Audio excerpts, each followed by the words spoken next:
Ladies and gentlemen, I'm really proud to present Edwin van Andel for you. And he will talk about public and private partnerships. Yeah. So, give it up Sounds for boring. Edwin. Hey, thanks. English people in the room, by the way? Just checking, yeah. Okay, we'll do it in English. We'll try. I haven't prepared, of course. I normally have different presentation about how hackers can help you. In this case, you are all hackers, so it would be stupid if I did that.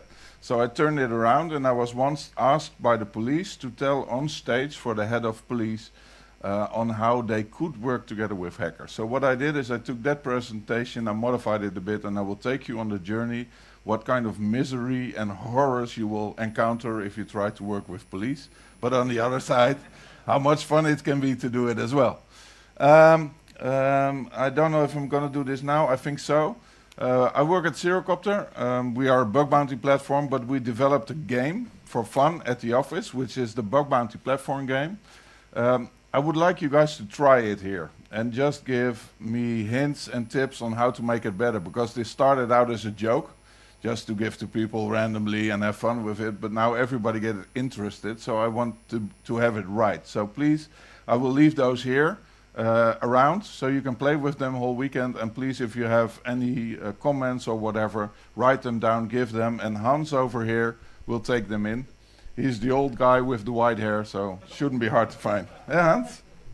We're a member of Guild of the Grumpy Old Hackers. We'll get to that later. All right, I fly a lot for my work, so if I cough, I'm sorry, I got ill once, and then when you're in the plane, you stay ill, so if I cough, excuse me for that. Any people under 15 in the room, by the way? No, okay, some slides are scary, so please don't get nightmares. Go to the organization if you have them. Who am I? My name is Edwin van Andel. I'm from 1970. Pushed a lot of buttons when I was a kid. My parents still hated me for that. Played with the old modems. I think some of you will remember the modems. Some don't, of course. We had phones with dials even then, back then. We downloaded like 30 floppies of Windows, and then at floppy 29 your mother picked up the phone and everything was gone. That's the area where I'm from. Learned how to hack, learned how to write assembler, had a lot of fun, and basically what I wanted to do was get all the brilliant minds I met along the way in a room like this, and just drive in a car, a washing machine, a website, whatever, it doesn't matter, they will break it and you know where your problems are. And that's what we're building with Zerocopter, but I won't bother you with that part. We're here for fun. In my free time, I'm a member of the Guild of the Grumpy Old Hackers, which is a guild with old hackers. And what we try to do is help young people who try to go the other way, like the criminal may or whatever. We try to steer them in the right direction by giving them a bit of old hackery advice. And sometimes it works, sometimes it doesn't, but we try. Also member of the cavalry, where we help automotive factories, medical factories to be more secure. And that's difficult. We have discussions with car manufacturers and we say, your car is broken, we can take over your car and we can steer. And they say, we know. And then we say, but if you know, why don't you fix it? And they say, well, there's no law telling me I have to fix it first. And if I have to fix it, I have to bring back all the cars, which cost me a lot of money. So I won't, and I just leave it like this. And then but what if we kill somebody with your car? And they say, oh, we just pay the deceased family. That's easier and cheaper. So that's hard for us, so if you want to help, please join the cavalry and do something. I also get weird mail sometimes. This was on CCC that I got a mail from a guy called Klaas Dijkhoff. I'm not sure if everybody knows him, but he's pretty important, it seems. If you go there, you have a problem because you have to be in a suit, which is really, really, really awful. By the way, for people who don't know her, Google Mary Mo. She's the lady in the middle and she hacks her own pacemaker, which is really, really scary. Really, really scary. So please look that up. Look at the presentation of her and you don't know what you see. I will go pretty speedy because I just found out I got 111 slides, so please bear with me. This is how this all started. I got an email and it's in Dutch with spelling errors from the police in the Netherlands. And they say, we would like to have Edwin as a speaker for our DEX conference. And that's the most important police conference, and all the bobos will be there, and the special people, forensics, cyber. But we would like to have you on stage. And I was like, well, I'm not sure if I want to. And they said, well, we don't have rules on what you can say. And then I thought, wow, this might be interesting. This might be a good one. And I said, well, what do you want me to talk about? How hackers can help, about responsible disclosure? And they said, well, we know about responsible disclosure, but maybe we can look at in how hackers and police can cooperate. And I said, okay, you want to talk public-private partnerships and then with hackers? Yeah, that would be cool. And I said, and I can do anything? Yes, you can do anything. I said, okay, I'll do it. So I looked it up, and first one I saw was this one. Police looks for volunteers in the battle on cybercrime. And I'm like, what? Cyber, for one, yeah. Volunteers, police volunteers. So that means that if there's an investigation, you just call somebody and say, can you help? Because we have an investigation. So everybody was like, how are you going to do it? Why are you going to do it? How are you going to do it? And most of all, police still, for most of our hackers, I mean, the old good against bad, police looks at us like this. And this is what I did on stage, by the way. So you're now looking at what I did to them. And I say, how can we collaborate with you, with the enemy? Or how can you collaborate with us? I don't think it will work. Or will it? I mean, we tried it with Trump, a Hackerhotel. Well, the only thing that happened is they're building a wall with our logo. So it's stupid. But police still look at us like this. You know, wearing ski masks. How many of you wear a ski mask while hacking? Yeah, of course, Nick. Yeah, so that's about 4. The rest, no? I don't think so. Have you ever tried doing the pizza eat contest with the ski mask? It's fun and very nasty. Very nasty. But we hackers, we don't wear ski masks. We wear hoodies, you know, but you also know what for, because you can work longer. That's the whole idea of the hoodie, you know? The only reason why we have hoodies. And then I thought, well, maybe we should look at this in a different way. We did some stuff with police and military. Can anybody here remember Operation Cyberpain? Okay. I have prizes with me, of course. The best prizes there are, Clubmaten. What year? Hand in the air if you know it. Oh, you count down. No. Oscar was behind it. No. Oscar was behind it. What year? What year? No? Yeah! In the middle. Come on, man. 13. You were there. That long ago. Yeah, that long ago. But you were there. But it was awesome. For the people who don't know it, it was hackers getting in a discussion, I think, with military or police on Twitter. And then they discussed, let's go to a game room, a paintball room, and just shoot at each other. So you had teams of military, you had teams of police, you had teams of Secret Service, and you had teams of hackers, and they were all shooting at each other. It was fucking awesome. And it worked. I mean, there were friends. There were really tough guys like this one. I don't know if you know him. Yeah, how many Nordwave people in the room? Nobody. Oh, so too bad. I did this especially for them. But he was the head of the technical police at the time. And we had criminals like Ricky Gevers, you know. We had those there. And they were shooting at each other. And it is awesome. And is Breno in the room? No? Awesome. Somebody shot him in the head. Close range. And we still don't know who did it. And why I did this on stage at the police, the whole audience was laughing their ass off, because they know who did it. And they won't tell us. But I think, okay, we can work with them, you know. We did NCSC. I think most of you know the NCSC, keeping our company secure. Anybody have NCSC here, by the way? Don't be scared. Nobody? Ah, too bad. NCSC helps keeps the Netherlands more secure, and we work with them. We did in the beginning we had some problems with them. They have an awesome conference every year, which we weren't allowed as hackers in the Netherlands, so we couldn't go to the one conference. So what we did in 2013, we also organized our own conference on the same day, and we asked the speakers over there to come to our conference and speak for free, which they did, which was really awesome. We even had Henk Krol in the top. Does somebody know what he is? Gay. Yeah, gay, yeah. And what more? Criminal. No? Criminal? Yeah. And what kind of criminal? No? A cyber criminal. He's a hacker. Convicted as well. And why? Because on TV he showed how to break into a medical website. And he showed it on TV, which was okay-ish. Not good, but okay-ish. But before that he showed it, he looked at the HIV status of some of his friends. And that's not legal in the Netherlands. So he got convicted for doing that. So he's a convicted hacker, which was really awesome to have on stage. And he's a politician. But it was good. Only the NCSC hated us for that because they pay the speakers a lot. So yeah, we had to go there. We got a lot of trouble with them. But in 2017, we were on stage. They invited us. And now hackers can go to the One Conference. We are welcome. They even have exhibitions on us, and I will show some pictures of that later on. It's really cool. So it can work. We can work together. And why? This is Jeroen van der Ham. He is responsible for responsible disclosure in the Netherlands. He is from the NCSC, but he goes to CCC. He makes friends with us, you know, and that's the way, you can work if you want to work together. Just become friends. It's about this, you know. There are no friends or enemies, I think. It's just mutual interest. If we have the same interest, we can work together. That means police can work together, not as police, but as the friend you know at the police.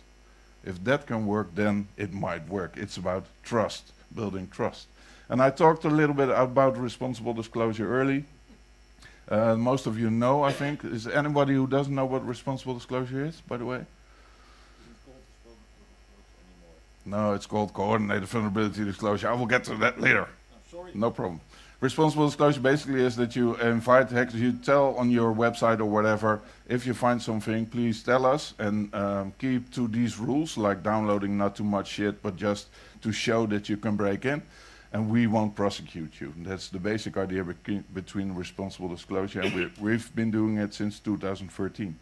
So in that case, I thought about how can we work, so I also got this invitation from the police to shine in at the conference, and they had a website, so we looked a bit at it, and it was pretty close. I couldn't do anything. I didn't have a login, so I couldn't try, so we spinned on Burp and Zap and all the other tools, and we found one page open, which was for pictures. So what we did the day before the conference was put a duck in the app. And I told them responsibly about that on stage. And they liked it, but it was difficult. So I said, well, can I get a bounty? You know, can I get a bounty? Can I get a shirt for putting my duck in your app? And they didn't do it. It was really, it sucked. They didn't give me any presents. It was really nasty.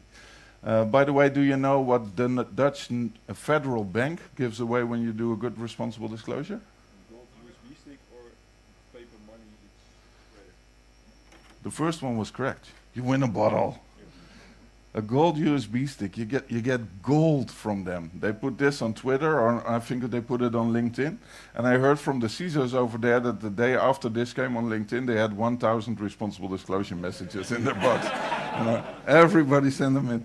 But it's a USB stick, so pretty good. And do you know what the Dutch RDW gives away, which is the motor vehicle responsible company in the Netherlands? Sorry? You also get a bottle. No, you get this. Look at it. Fucking awesome. Really awesome. I hacked RDW and all I got was this lousy license plate. I really liked it. I called them up and I said, can I put it on my car? And they said, no. Oh, sucks. Why? Shouldn't be on my car. It was called responsible disclosure. You're correct, of course. Now we call it coordinated vulnerability disclosure. And why it's very important for us as hackers. The problem with responsible disclosure was all the pressure was on us. We had to do responsible things. And there was no pressure at the company whatsoever. So now there is more, because coordinated, more pressure at the company. The company also has to do stuff to fix their shit, which is really good. And we worked a lot of them. And they made a big leaflet with the guidelines for coordinated vulnerability disclosure, the NCSC did. And they put people like Victor in it. And they did a big show on it. They put people like Zwadi in it, which are helping hackers in the Netherlands. They put Nick in it. Are you in this one, by the way? Yeah, Nick in it. And they even put me in it, but I'm not so proud of that part. But police Still, not so much. And why? Because they are pretty scary also to communicate with. I was in Rotterdam once, and I talked there, and then I got an email, which was a bit like this. Can we meet? The meetings are always available and free, and we want to know each other, but we like to speak in a neutral, public place like a restaurant. That's the email you get. And there's no names or anything under it. They just say, please meet us over there. So I'm like, oh my God, where am I going? You know, I was really, panic, panic, panic. And then I came there, and it was even worse, you know. It was so fucking scary. But there were two people of police investigation and a secret police service. And they talked to me about how we could work together and stuff like that. And I say, well, how do you work? And they said, yeah, we have some problems. I said, name a problem. Yeah, we don't have access to stuff and data. I said, well, that's bullshit, you know. For instance, the LinkedIn database. When was it hacked? 2013? Everybody can download it, right? You all know where to find it. They are not allowed to use it. Why? Because if they download it, it's not legal evidence and chain of evidence, blah, blah, blah, blah, blah. So somebody has to give them the database. That's the only way they can use it, which is really stupid. And I was like, why, man? The database is huge. You can do so much stuff with that. Just download it. No, we're not allowed. And that's why we want to speak to you. Can we get databases? And I'm like, well, I'm not so sure. I mean, you have to do something for us as well, because we as Zerocopter work with a lot of young hackers, kids, and as the Guild of the Grumpies, we work with kids going the wrong way, and they turn from computer-aware kids to police criminals, etc. And it's difficult for us, because those kids don't want to be criminals, they just don't know how to act. I mean, if your kid steals something from a shop, then the shop owner will speak to him, the wijkagent, as we call it, will speak to him, school will speak to him, parents will speak to him. There's a lot of guidance and steering, don't steal. But if your kid is on your locked room behind a laptop, there's no guidance whatsoever. And they can do stuff, download stuff, and whatever. We need help with that. And we talked a lot with the district attorneys. I think, yeah, OM, what's it called in English? Public prosecutor, thank you. I will come back to you later. Public prosecutor. We talked to the public prosecutors, and we built something called Hackerhotel, which is really cool. That means that if a kid is doing something wrong and he might get arrested, he won't go to jail, but he can go to a cybersecurity company and learn about the ethical ways of hacking. That's his punishment, which is really, really awesome. But the problem is, if we have a kid who's done something and he wants to report it, if he rings to the police, he needs one person to talk to. Dear police. I'm still talking to the police group. Dear police, one person. And what you have is all those shitty islands. I mean, if we call to the police and we report something, you get transferred, and you get nowhere. It doesn't work. We need one. And then somebody in the room asked me, well, who do you call when you have a problem? And it's weird, but do you know? Does anybody have an idea who I call when I want to do something? Ghostbusters, no. Close. Anybody? No. Sorry. Brenno. No, I don't call Brenno as well. No, I think it's a difficult one here because you probably don't know him. But I call this guy. Anybody know him? Nah, he's called Martijn Egberts.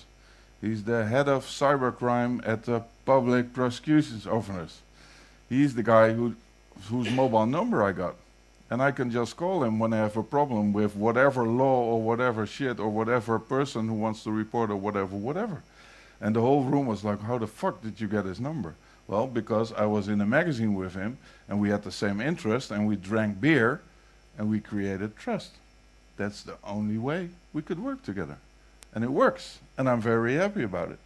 But why would you want to work with hackers? And now I know something the English guys probably won't know, but I will enlighten you. And you all know this, but you will laugh anyway, I hope.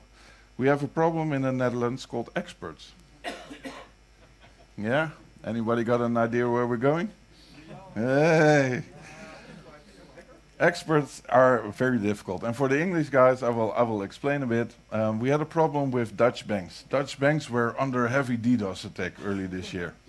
And when banks are under heavy DDoS attacks, the whole media frenzy spins up and they start calling experts. And experts get invited into television shows. I myself had to come, sadly, also to one, but it was from Huberto Tan, who now resides in the program is shit after I was there. But when I was there, our phones kept ringing because there was somebody else on public television also talking about DDoS. And it was this lady. Hey! And she was called Rian van Rijboek. And Rian van Rijboek was explaining what the problem was. But first she was also telling what she was. She wrote a book together with somebody else, a very public figure in the Netherlands. But she also was world's best hacker, 30 years. The only problem was nobody in the community had ever heard of her. Sign one. Then she was talking about, for a bottle, what was it, guys? Make the rebus. No, we get to that. This one. No. Who said airbag? What? Yes, he was talking about airbag networks. But it was really awesome. The only way to secure yourself is with airbag networks. So then we had something like, well, we're not so sure. She was also telling us she had an app downloaded on which she could make cash machines spill money. Really cool. I think we still need a drill for that, but she didn't. But she had the solution to all our problems. This is it. Just put your cybersecurity stuff in the smart blockchain and it will be fixed. That's what she told us. So we were very happy. And now I'm going to switch, because now I think my next slide the English will know and you guys won't. She reminded me of this guy. Do you know this guy? Guy Goma, Google this. It is so fucking awesome. Guy Goma was a guy who was going to the BBC for a job interview as a cleaner. And he was sitting in the waiting room, and then on stage somebody came in and said, oh, where's Guy? We need him on television. Where's Guy? And Guy was sitting there for his cleaning interview and said, I'm Guy. And he was put on TV and he was interviewed about Apple security. And he had no fucking clue. And he's just sitting there for 5 minutes laughing and telling everybody, yeah, you can download anything. Yes, yes. It was really, really awesome. Look it up. It was so fucking brilliant. But that's what we have in the Netherlands. And that's the police are using those people. And that's an issue. You mean, if you want to learn, don't go to people who have no clue. Go to people who can help you, like hackers, because we think differently. Who of you have a Tesla? One. Who of you wants a Tesla? Look under your chair. Right? Yeah. Right? You don't know. You don't know. You never know. Now, Teslas have the auto steer mode where you can just plug it in and it drives and you don't have to steer. But you have to grab the steering wheel like every 10 minutes to make sure you're awake. Well, you didn't have to if you did this, you know? By the way, they fixed this now, I found out. It sucks. They fixed this. What you now have to do is get a bottle of water and hang it on your steering wheel, and then the same thing can happen again. What I worry about, by the way, is this. I don't have real interest in cars, but there is an ASIL standard for security of cars, by the way. Self-steering is D, which is low, you know, and braking lights and other stuff is A. So that means that people in these automotive industries still think that if you have a self-steering car, if there's a problem with steering, it doesn't matter. Which really sucks if you have a Tesla, I think. Does anybody know what this is, by the way? For a bottle? You have a bottle. Yeah. And not really a Tesla trap. It's a self-driving car trap. Can you hand it up? If you have a self-driving car, an autonomous car, it can get in because of the open dotted lines. It cannot get out because of the closed line. A self-driving car, you have to push out of this circle. Yeah. Yeah, look, it's bullshit. Yeah, just put your pedal to the metal and try, you know. Now this, we, dear police, I was there, dear police, we don't make holes. We find holes which are already there, and then we talk about them. And I know it sucks, but we like to talk about them, you know? And I don't think hackers are the big problem of the world. There's bigger problems attacking everything. I mean, do you guys know what for me the biggest enemy is? And probably for you as well. What is it? The biggest enemy of the internet at the moment? Homemakers. Homemakers, yeah, also, no. Anybody else? Users. I'm coming to users in a second. What more?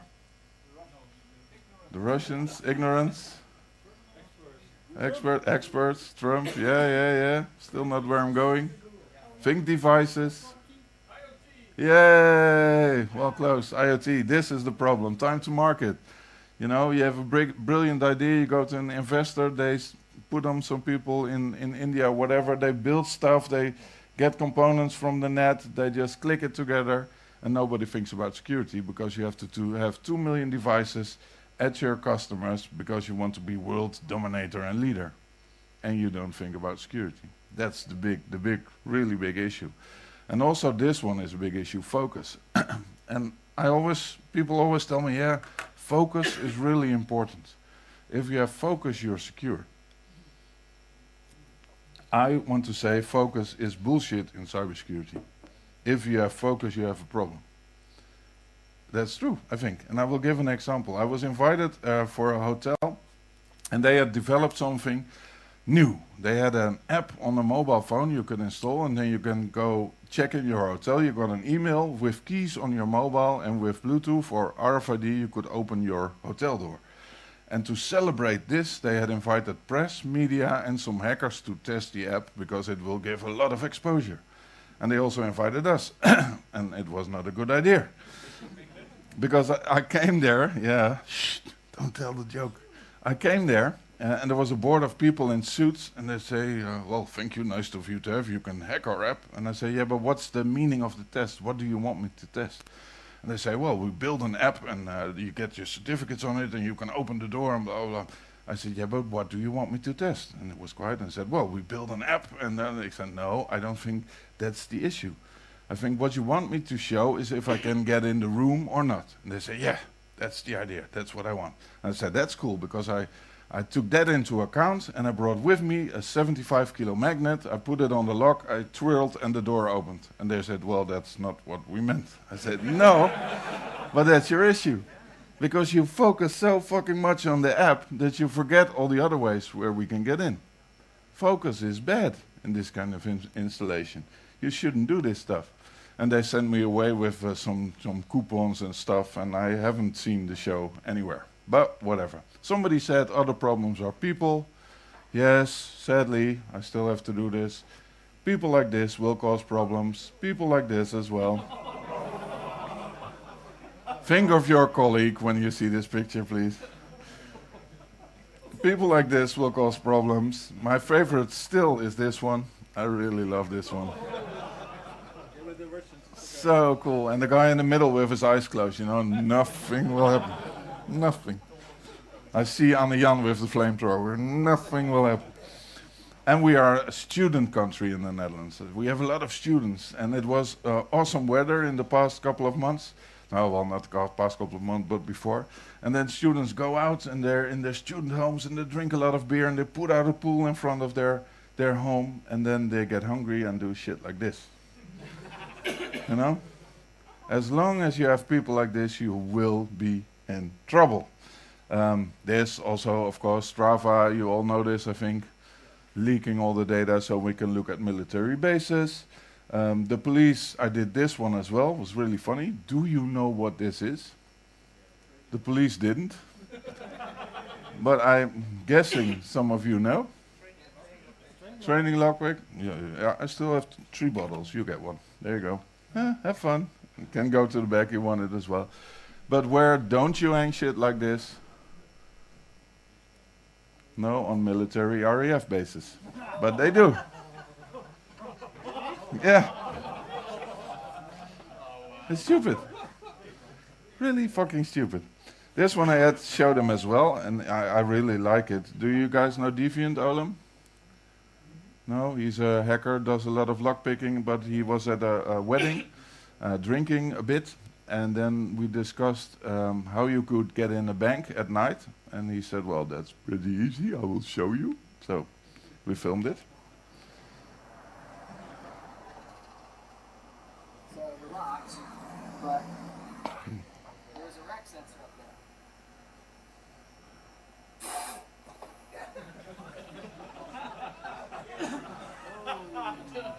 And I really like the finger in the end. Can I get back? Do it again? Why did we kill it? Let's see.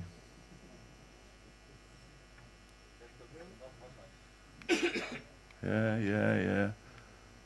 Look at his finger at the end. I really love that part. So we're locked, but there's a rec sensor up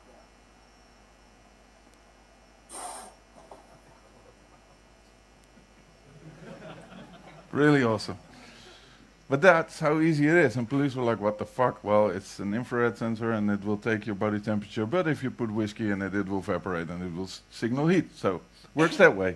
We can walk in. We can do a lot of dumpster diving. We can pretend we are of the first aid and just say to a clerk, well, we got a burn and it's a first aid exercise and we have an accident in the server room. And 9 of the 10 buildings will put you in the server room and you can just plug in some USB and get a Band-Aid and walk out. It's that easy. Why we're in, dear police, we worry about this. Which lock will you choose? Which lock will you choose, by the way?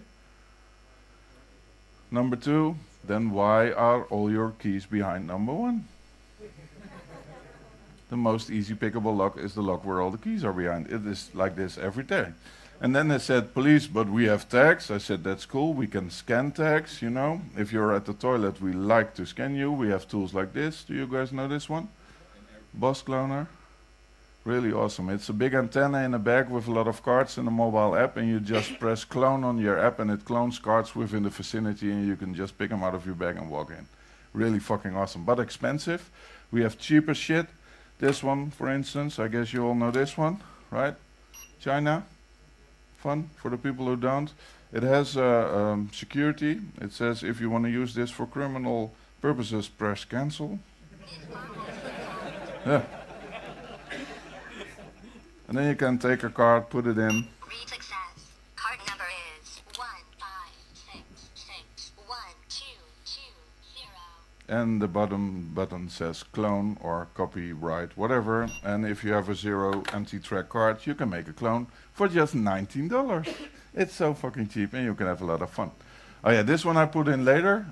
We have an office with a lot of hackers and we got a new coffee machine with cards. So awesome. So we cloned it before, we cloned it after, 4 bytes difference. And now everybody has 999 cups of coffee. Always. We also tried to get the display to read LOL or whatever, but then it crashed and then the people had to come to fix it. So don't try to put ASCII and stuff like this. Okay, dear police, what's this? NSA. Why do you use it? Nobody uses it. You say, how's the weather? And instead that she says, look outside, you moron. That would be cool. Yeah. She does read temperature, but we forget. In the US, they buy stuff with this. You know, they say, "I'm out of milk, Alexa," and then you get the next day Prime delivers milk. But we forget when we build stuff like this that we have parrots, and this one just ordered 20,000 rolls of toilet paper by just repeating, "Alexa, order toilet paper." Yeah, we build it, but we don't think about consequences. I mean, who of you wants a LinkedIn connection with your toothbrush? I don't, but we build it, you know. We have mobiles with G sensors, and they have built 5 lines of code that if you tap in your PIN code, within 5 times he has it 100% and 70% in the first try. Why? Because your phone moves different according to the Earth by the G sensor. We build shit, we don't think about it. I mean, older people, and I'm not talking about you, Hans, older people don't know how to handle this shit. I got the saddest picture ever, and I'm gonna show it now. Are you ready? Please don't cry. It's so sad. Poor old lady.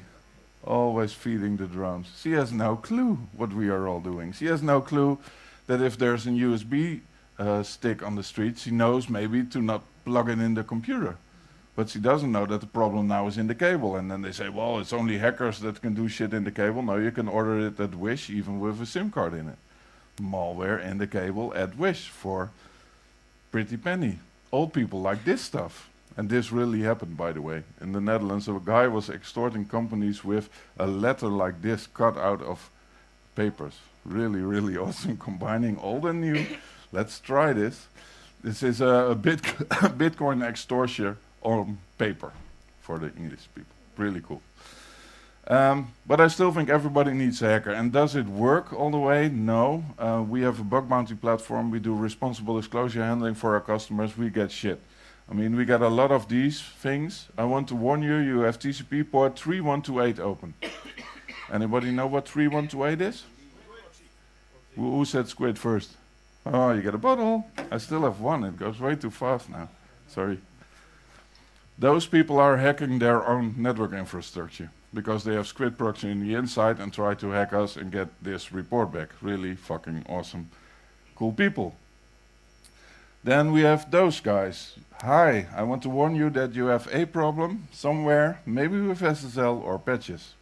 It's called Dragnet responsible disclosures. Just send them out in millions and hope you get a bounty. Give bounty, sir. Yeah, can I have rewards? Can I get bounty? This one was also fun. Schubert Philips got this one. We found a login panel, and if an attacker suggests username and password or found it, they can enter it and they are in your site. What? Yeah, if I guess your username password, I can get in. Oh, wow.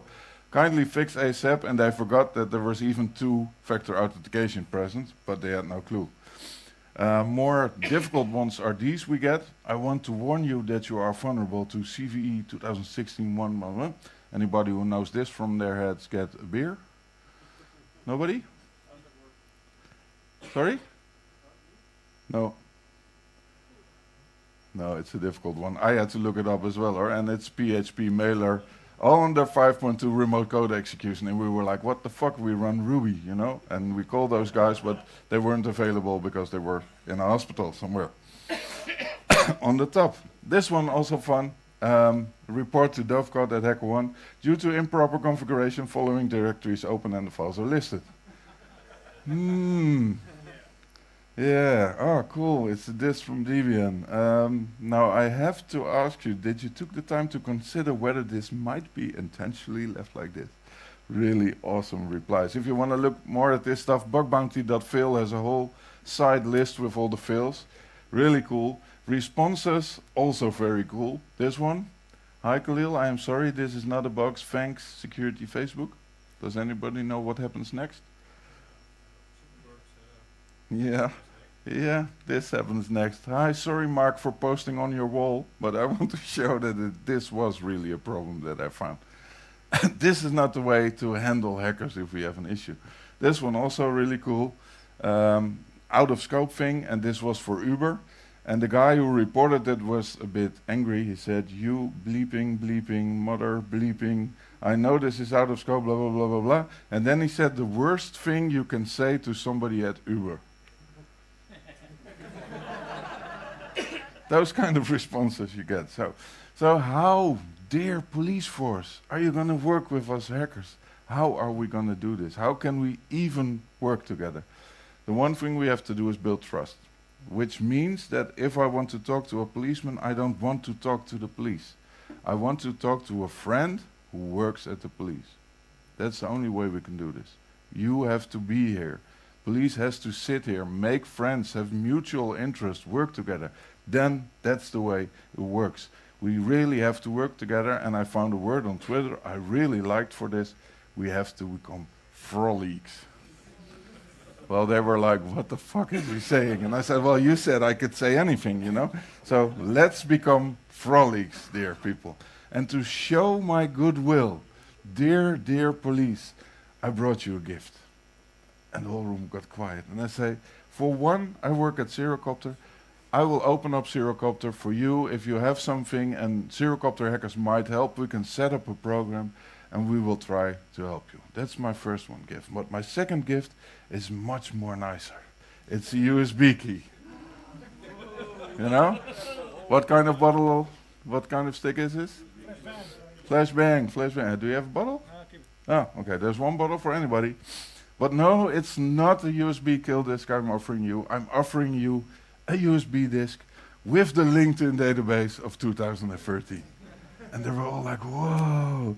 And it was on stage, in real.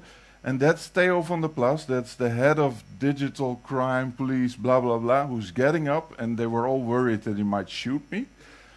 But he came on stage, he gave me a hug. I didn't steal his gun. I tried, but I didn't. But he took my disk.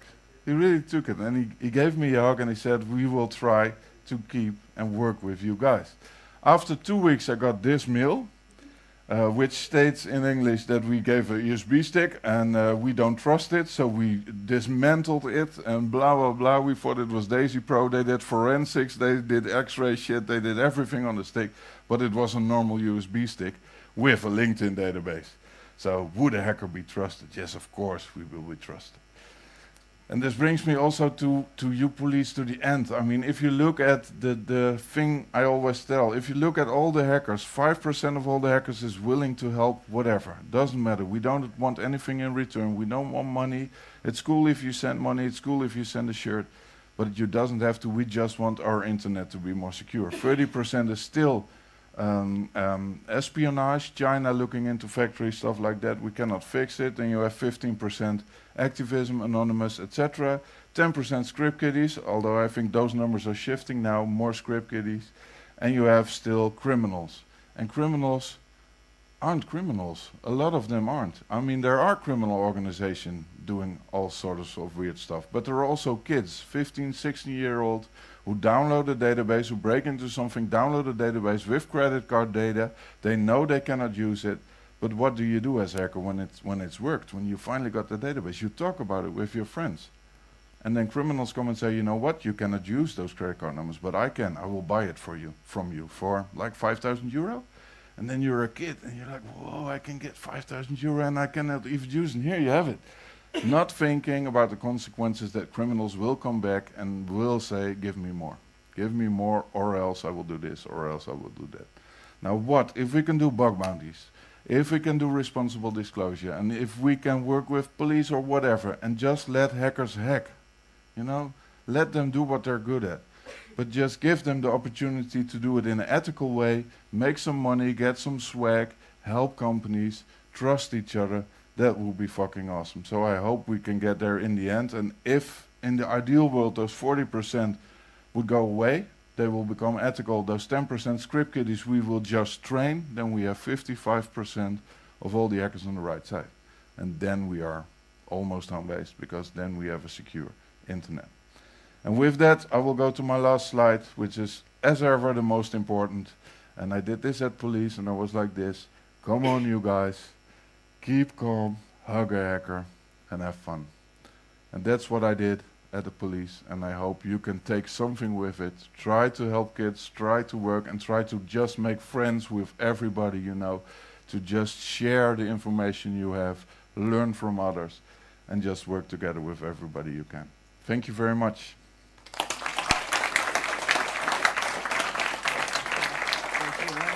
Come back.